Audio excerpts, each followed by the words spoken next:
La niebla desciende sobre el pueblo de San Jerónimo como un sudario frío que envuelve las calles empedradas y las casas de adobe con techos de tejas rojas que se aferran a las laderas de la montaña.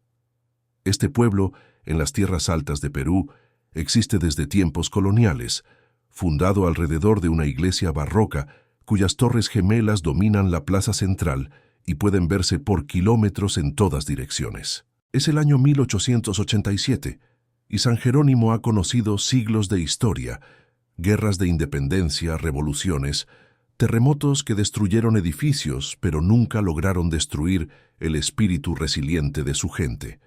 Pero ningún evento en toda esa larga historia comparará con lo que está por suceder en los próximos meses.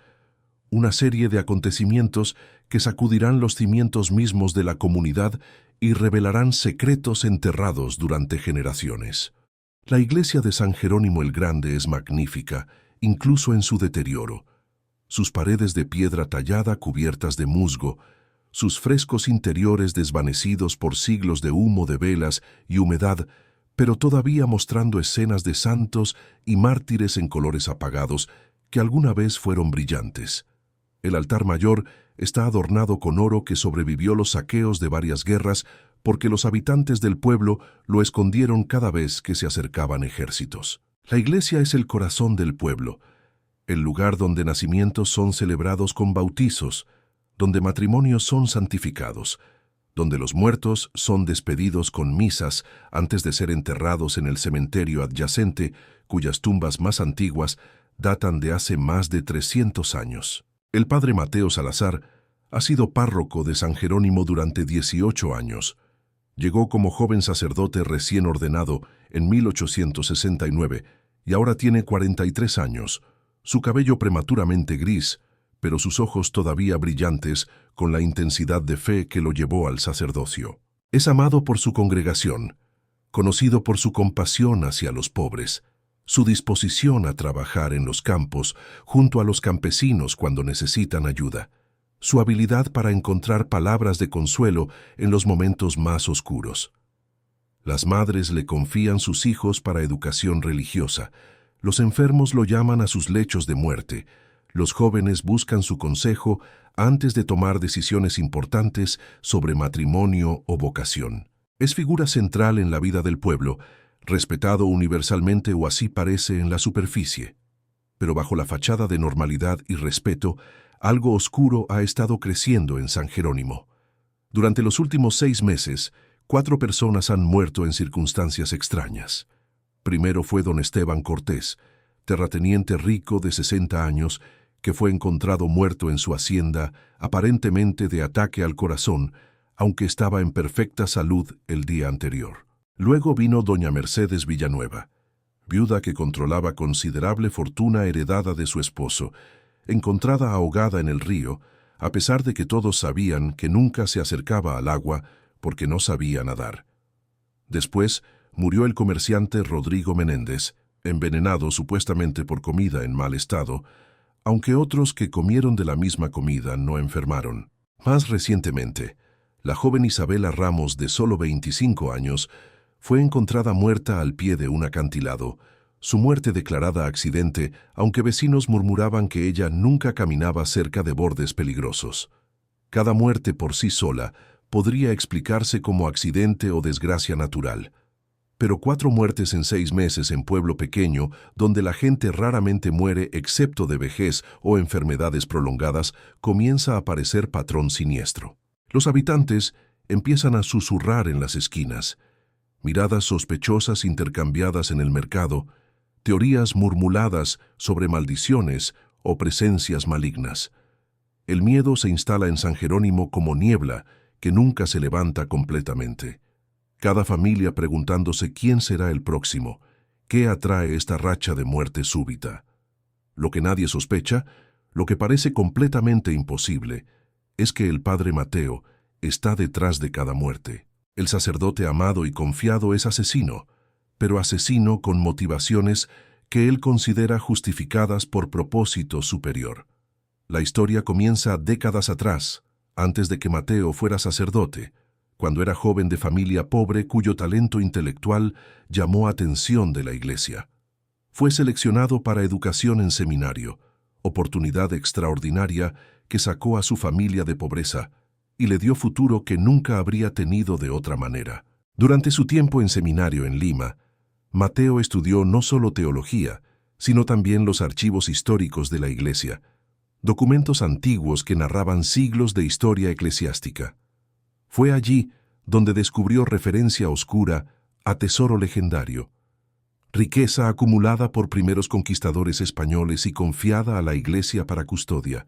Según los documentos fragmentarios que encontró, este tesoro fue escondido en algún lugar de las montañas peruanas durante época de inestabilidad, su ubicación registrada en manuscrito que fue dividido y escondido en varias iglesias para prevenir que cayera en manos equivocadas. Mateo quedó obsesionado con esta historia, no por codicia simple, sino porque creía que recuperar este tesoro permitiría a la Iglesia hacer obras masivas de caridad, construir hospitales y escuelas, alimentar a los hambrientos que ve diariamente en las calles.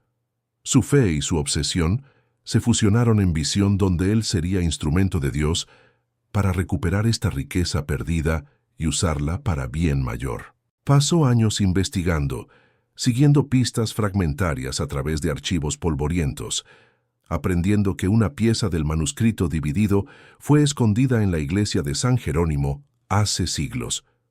Cuando fue asignado como párroco a San Jerónimo, Mateo vio esto como señal divina, confirmación de que su búsqueda era voluntad de Dios.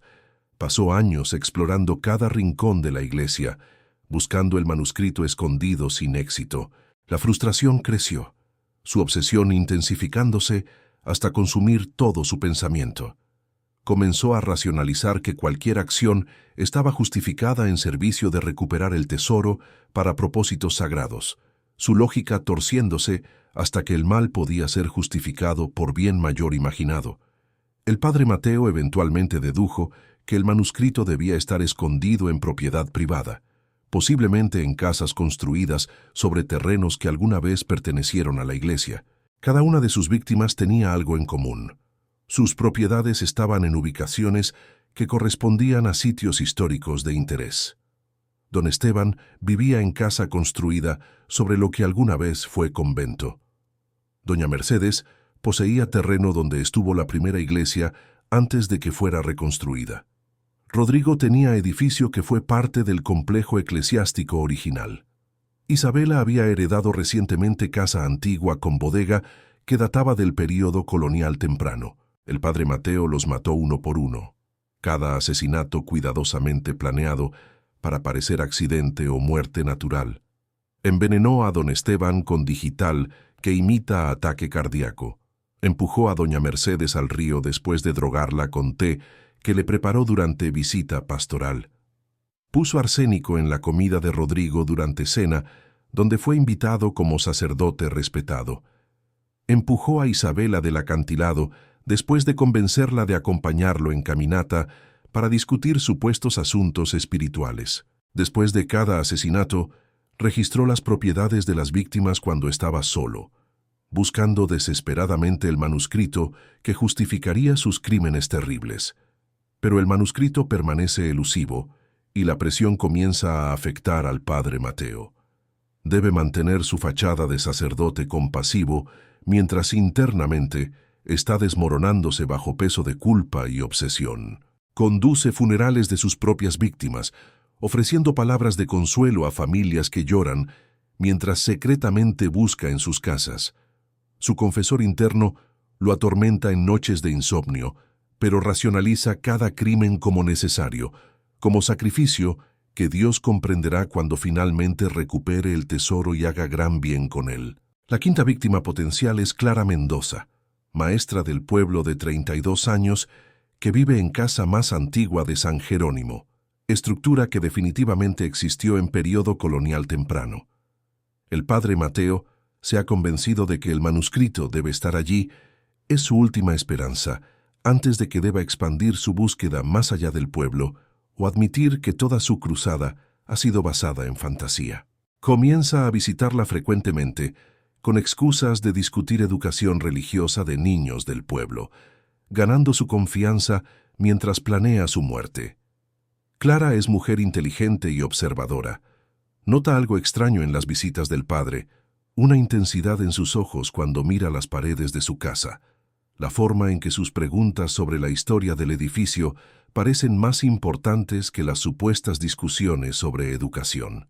Cuando su vecino menciona casualmente que cada persona recientemente fallecida recibió visitas frecuentes del padre Mateo antes de morir, un escalofrío de sospecha comienza a formar en su mente. Es pensamiento imposible, blasfemo incluso, pero una vez plantado no puede ser ignorado.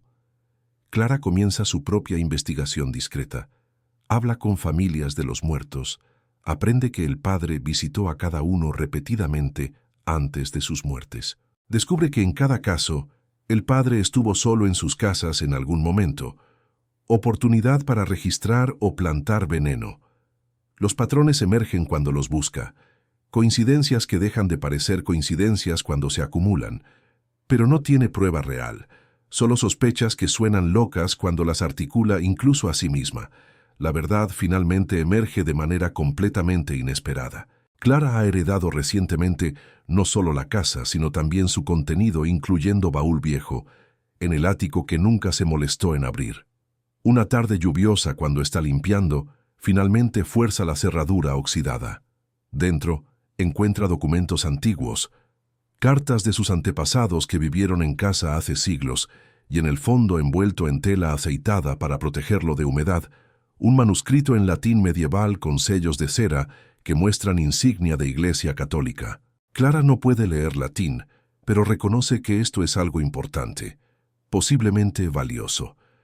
Lleva el manuscrito al único otro hombre educado en Pueblo, don Alfredo Guzmán, profesor retirado de Universidad de Lima, que regresó a su pueblo natal para sus años finales. Don Alfredo examina el manuscrito con creciente asombro. Es genuinamente antiguo, escrito en 1580, y contiene lo que parece ser fragmento de mapa con coordenadas y direcciones crípticas. Pero más importante, contiene algo más. Un registro detallado escrito por sacerdote del siglo XVI sobre decisión de esconder ciertos documentos para protegerlos de corrupción. Mientras don Alfredo traduce más del manuscrito durante varios días, la historia completa emerge. El tesoro sobre el que hay leyendas nunca existió. Fue invención, historia falsa deliberadamente esparcida para proteger algo más importante. Documentos que exponían corrupción masiva en iglesia colonial, evidencia de abusos contra población indígena, registros de riqueza robada que sacerdotes acumulaban mientras predicaban pobreza. El sacerdote que escribió este manuscrito era reformador que quería exponer estos crímenes, pero sabía que sería asesinado si lo hacía abiertamente. Creó historia de tesoro falso para que futuros buscadores encontrarían en cambio verdad sobre corrupción que necesitaba ser expuesta. El manuscrito termina con advertencia profética. Escribe que cualquiera que busque el tesoro pensando encontrar oro, descubrirá en cambio espejo que refleja su propia corrupción. Dice que aquellos que matan en nombre de Dios revelan que nunca entendieron sus enseñanzas. Es mensaje a través de siglos, advertencia contra permitir que obsesión con riqueza o poder corrompa misión espiritual de la Iglesia. Cuando Clara y don Alfredo comprenden el significado completo del manuscrito, también comprenden que el padre Mateo probablemente ha estado buscando esto. Las visitas, las preguntas sobre historia de las casas, todo adquiere significado siniestro. Clara se da cuenta de que está en peligro, que ella probablemente será la próxima víctima. Don Alfredo aconseja que lleven el manuscrito y sus sospechas al obispo en la capital inmediatamente, que esto está más allá de lo que Pueblo puede manejar internamente. Pero antes de que puedan actuar, el padre Mateo hace su movimiento. Ha decidido que Clara definitivamente tiene el manuscrito o sabe dónde está. Su desesperación ha alcanzado punto donde ya no puede esperar. Una noche, entra en casa de Clara preparado para hacer lo que considera necesario para obtener finalmente lo que ha buscado por años. Clara lo enfrenta con el manuscrito en mano, confiando en que su respeto por ella como maestra del pueblo le dará chance de razonar con él. La confrontación en sala débilmente iluminada de casa de Clara es momento de verdad. Clara le muestra el manuscrito. Le dice lo que don Alfredo tradujo. Le explica que el tesoro que busca nunca existió. El padre Mateo se derrumba, años de obsesión colapsando en momento, cuando se da cuenta de que ha matado 4 personas por perseguir fantasía. Pero su mente rota encuentra nueva racionalización. Debe destruir el manuscrito y a cualquiera que sepa su contenido para proteger reputación de la Iglesia, para prevenir que verdades sobre corrupción histórica dañen fe de la gente. Avanza hacia Clara con intención homicida, evidente en sus ojos. Clara retrocede aterrorizada mientras este hombre que ella respetó toda su vida se transforma en depredador ante ella. Pero don Alfredo ha seguido al padre, sospechando sus intenciones. Entra justo cuando Mateo agarra a Clara, y en forcejeo el viejo profesor golpea al sacerdote con bastón pesado. Mateo cae aturdido pero no inconsciente, y en ese momento de caos el manuscrito cae al suelo entre ellos. Los gritos de Clara han alertado a vecinos. Pronto la casa se llena de habitantes del pueblo que encuentran escena impactante. Su sacerdote respetado en el suelo sangrando, Clara histérica, don Alfredo intentando explicar que han descubierto asesino. La confusión es total hasta que don Alfredo comienza a leer en voz alta del manuscrito, su traducción al español, llevando la advertencia del sacerdote del siglo XVI a todos los presentes. El padre Mateo, viendo que todo está perdido, finalmente confiesa. En presencia de su congregación horrorizada, admite cada asesinato, explica su búsqueda del tesoro que creía justificaría sus acciones, su gradual descenso a racionalizar homicidio en nombre de bien mayor. Llora mientras confiesa, pero sus lágrimas no traen compasión de aquellos que confiaron en él absolutamente y fueron traicionados de manera más fundamental posible. Las autoridades son llamadas desde la capital. El padre Mateo es arrestado, procesado y eventualmente ejecutado por sus crímenes. Su juicio se convierte en sensación nacional, un escándalo que sacude la Iglesia Católica peruana y fuerza conversación sobre cómo poder espiritual puede ser corrompido por obsesión terrenal. El manuscrito es autenticado por historiadores y se convierte en documento importante para entender corrupción de Iglesia colonial, vindicando al sacerdote reformador que lo escribió hace 3 siglos. San Jerónimo queda traumatizado por revelación. La Iglesia que fue centro de su vida comunitaria ahora está manchada por sangre de víctimas inocentes. Toma años para que nueva confianza sea construida con nuevo párroco, para que las personas puedan entrar al edificio sin recordar que su pastor anterior lo usó como base para asesinatos en serie. Algunos habitantes abandonan la iglesia completamente, su fe destrozada por traición. Otros encuentran fe más profunda precisamente porque reconocen que instituciones humanas siempre serán imperfectas, que verdad espiritual trasciende falibilidad de aquellos que la predican. Clara Mendoza se convierte en guardiana del manuscrito después de que historiadores lo estudian. Se vuelve algo como celebridad local, la mujer que expuso al padre asesino y recuperó documento histórico importante. Pero ella encuentra poca alegría en esta notoriedad. Las pesadillas sobre esa noche, cuando estuvo momentos de convertirse en quinta víctima, persisten durante años. Se muda eventualmente a la capital, incapaz de continuar viviendo en casa donde casi fue asesinada, en pueblo donde cada esquina le recuerda el horror de descubrir que su guía espiritual era monstruo. Don Alfredo escribe libros sobre toda la experiencia, obra que combina historia del manuscrito con análisis psicológico de cómo obsesión puede corromper incluso a aquellos dedicados a propósitos sagrados. El libro se vuelve texto leído en seminarios como Advertencia a futuros sacerdotes, sobre peligros de permitir que objetivos terrenales, no importa cuán nobles parezcan, reemplacen misión espiritual central de servir con humildad y amor. El manuscrito mismo es colocado eventualmente en Museo de Lima, donde puede ser estudiado por académicos. Su contenido completo es publicado, exponiendo corrupción de iglesia colonial que había sido ocultada durante siglos. Es momento incómodo para institución eclesiástica, pero también catártico.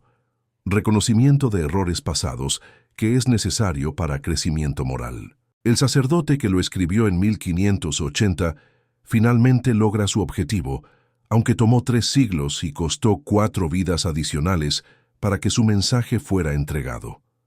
Las familias de las víctimas del padre Mateo luchan con legado complejo.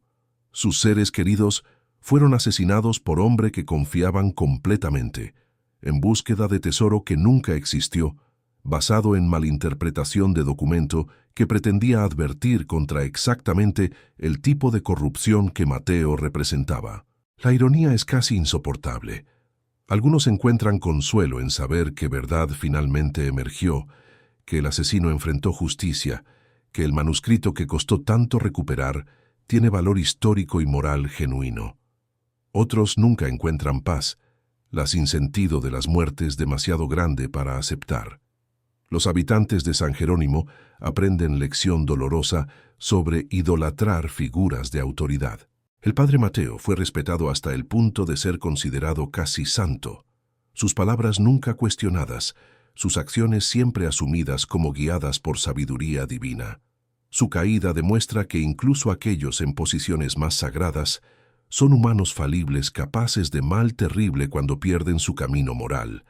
La comunidad se vuelve más escéptica pero también más madura, reconociendo que confianza debe ser ganada continuamente, no dada ciegamente basada en título o posición. La iglesia de San Jerónimo permanece, pero es renovada completamente, casi como exorcismo del espacio. Nuevos frescos cubren los viejos, simbolizando nuevo comienzo. El cementerio donde el padre Mateo condujo funerales de sus propias víctimas recibe monumento a su memoria, reconocimiento de vidas robadas por traición de confianza sagrada. Las campanas que Mateo tocó para llamar a misa son reemplazadas. Las viejas fundidas para crear nueva cruz del altar, transformación de metal que sonó durante sus crímenes en símbolo de redención y renovación. Décadas después, cuando eventos de 1887 se han convertido en historia, los descendientes de aquellos que vivieron el horror todavía visitan San Jerónimo.